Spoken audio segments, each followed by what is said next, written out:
Hebron offers a glaring example of how Israel's prolonged occupation of the West Bank makes life increasingly difficult for Palestinians there. Isa Amro is one of the city's best-known activists. Are you laughing and happy about detaining 11-year-old kid? It looks very bad to detain 11-year-old kids, Soldiers accused the boy of throwing stones at them. Isa is convinced that by treating young Palestinians like this, Israeli forces are breeding their enemies of tomorrow. He also states that Jewish boys suspected of the same offense never get detained. Because I saw Jewish kids throwing rocks too, and I stopped them. If you read many testimonies from soldiers, ex-soldiers here, they say it loudly: we can't arrest Jewish kids throwing stones at the Palestinians, even at the soldiers. This is the truth. You don't want to believe it. It's up to you. The incident will finally be resolved with the child being released.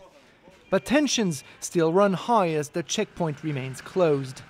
Soldiers refuse to explain why and simply turn away those who show up. A resident leads us through back alleys and onto the other side of the roadblock. أنا محسوم مسكر وإحنا بدنا نلف طرق التفافية. This is where stones were being thrown earlier. A small crowd surrounds a man who is complaining about being made to wait here for hours. He claims to be suffering from serious health problems. الحاجز هذا مغلق من أسبوعين من 14 يوم. ممنوع ولا أي فلسطيني يعديه. شو الحجة شو الدواعي ما حدا بيعرف.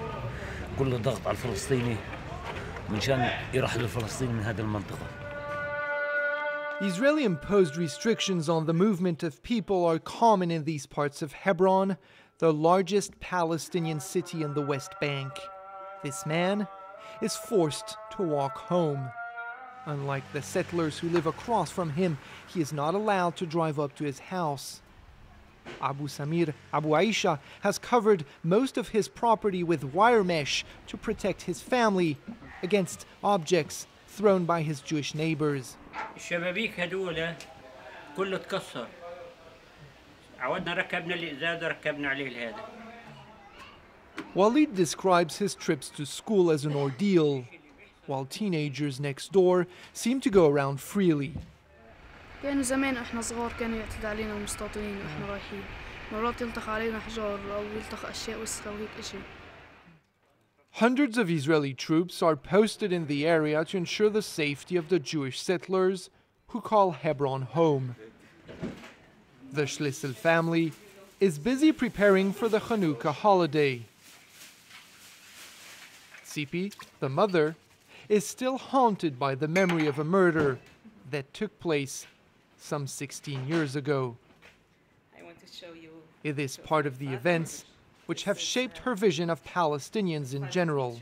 That, just after Israel wanted to make peace with the Arabs and gave them control of 97% of the city, an Arab terrorist came through the window and murdered my father in the house, in his pajama. This is what we have around.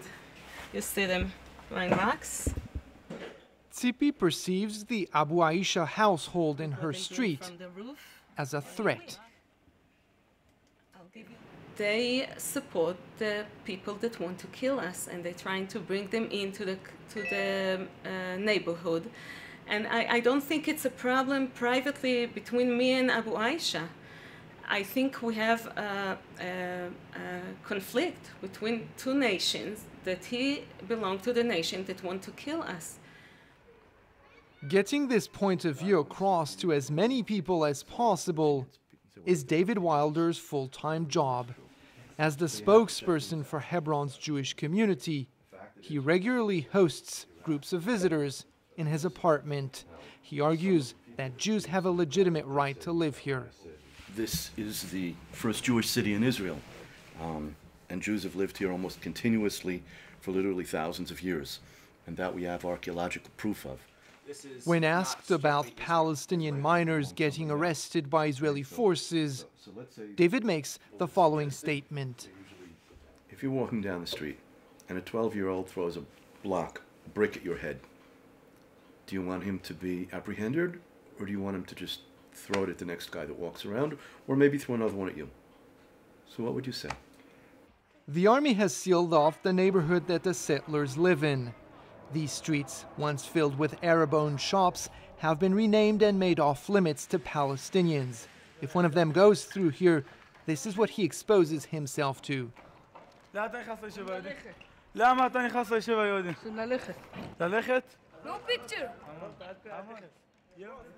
While their leaders fail at making real compromises, two peoples are left to deal with each other in these streets. Isa wants to intervene, but there is little room for dialogue in such an unbalanced relationship. Really, why you cover the face? The sun. The sun? Are you afraid of the sun? As the sun sets over Hebron, Palestinians and Israelis end the day by engaging with each other in an all too familiar fashion. Palestinians throw rocks, Israeli soldiers shoot.